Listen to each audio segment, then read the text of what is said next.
What's up, world? Judah here. Welcome to You Decide, the show where we talk trending topics, break down two sides of an argument. I give you mine and you decide yours. If you agree with me, like the video. If you disagree, leave it in the comments. All views are welcome. All right, in today's episode of You Decide, we're talking iPhone versus Android. Millions of people are going to be buying one of these devices in the coming weeks, and there's a lot of opinion on both sides. But before you decide, let's look at how the iPhone compares to the Androids and then make a decision. There are actually many similarities in iPhone and Androids. I mean, they both have amazing GPS, the newest versions have 4G LTE, and you can get both iPhone and Android devices on all four major carriers in the US. But there are also a few major differences in these devices, and I want to look at a few of those today. Round 1.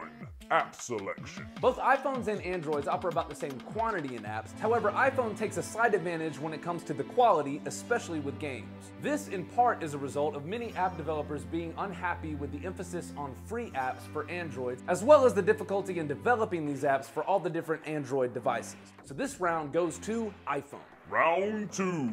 Battery life. It really depends on which Android device you're referring to when we talk battery life, because some Android devices have a better battery life than iPhone, and some have a worse battery life than iPhone. Although iPhone has made improvements of their battery over the years, all I know is I have a consistent and constant struggle with my iPhone battery, and therefore this round goes to Android. Round 3, screen size. Androids tend to be bigger than iPhones, however, that's kind of annoying to me. Hey, can you hear me? How you doing? I personally like the smaller size of the iPhone screen, however, many say bigger is better, so we'll give this round to Android. Round 4.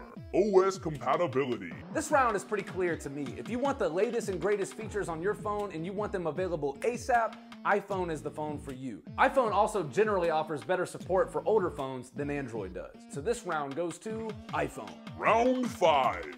User experience. Androids offer much more control and customization than the iPhone. The downside of this is a lot of people aren't tech savvy enough or want to spend enough time to customize to the max. If you're like me, you want something that's simple, user-friendly, and effective. iPhone is definitely the most user-friendly device and therefore takes this round. Round 6. Price. We can argue about who has the better camera, who has the superior design, who has the cooler apps, but at the end of the day, for a lot of people, it comes down to the money. The average iPhone purchased without a contract sold for $635 in Q3 of 2013, while the average Android sold for $268 in the same quarter. Now, iPhone has definitely been making strides to reach that part of the market they've been missing with the iPhone 5C. However, Android still wins the bang for the buck award and therefore takes this round. The bottom line is, we all love smartphones and we all hate smartphones. I mean, as soon as you buy one and you think you have the best thing ever, you take it into the store to get it fixed and they look at you like you're a dinosaur from the prehistoric ages. It's like, dude, I just bought this from your store 3 months ago. Nope. You bought that device a whole 3 months ago, sir?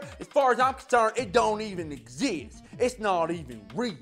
But in all seriousness, all of these devices are amazing advances in technology. They're like virtual Swiss Army knives. I mean, if you could travel back in time, I'm sure they'll have an app for that soon, and show people that you're holding in your hand a TV, a state-of-the-art camera, a heartbeat monitor, a map to the entire world, and so many more incredible things, I mean, their heads would melt. So to me, it boils down to personal preference. When you're shopping for these devices, find out which characteristics mean most to you and which device supports that preference the most. In my opinion, Apple has been the pioneer of devices for years, and other devices are more like pirates. Apple drops an idea and everyone else has to compete. I will say, however, when other companies release their versions of Apple products, they do improve on the characteristics at times and even make the price better. However, even though it may have drawbacks, it may be the more expensive route at times, I have always been an Apple guy, and therefore iPhone is the phone for me. I want to know what you think. What's the better device to buy and why? iPhone or Android? Let me know on Twitter, Facebook, Instagram, subscribe to the YouTube, check out the other videos. I want to connect with you guys and know what you think. So until next week, I'm Judah, you decide.